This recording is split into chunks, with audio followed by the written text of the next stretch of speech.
Report mula naman sa impilan ng DWAL-FM, Radyo Totoo, CMN, Batangas. CMN Live Nationwide. Renz Belda, magandang araw sa iyo. Magandang umaga Ariel, magandang umaga Pilipinas. Formal na iginawad ang institutionalized status sa Batangas Police Provincial Office matapos ang mahabang panahon ng paghahanda at pagpupursige. Malugod na tinanggap ni Provincial Director Police Colonel Samson Belmonte ang Silver Eagle Award matapos tumanggap ng 95.56% na rating sa nabing institutionalization evaluation process.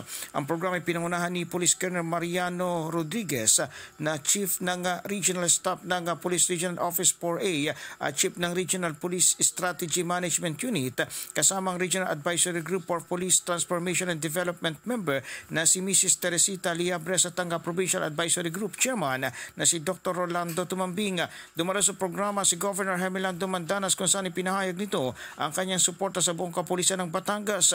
Ang institutionalized status ay nangangahulugang nakikita na ang magandang resulta mula sa mga layunin ng Organisasyon ng Pambansang Pulisya ng Pilipinas sa pamamagitan ng good governance. Mula sa DWAL-FM 95.9 Radyo Totoo sa Batangas, ito si Renz Belda, nag-uulat live para sa CMN Pilipinas. CMN Live Nationwide.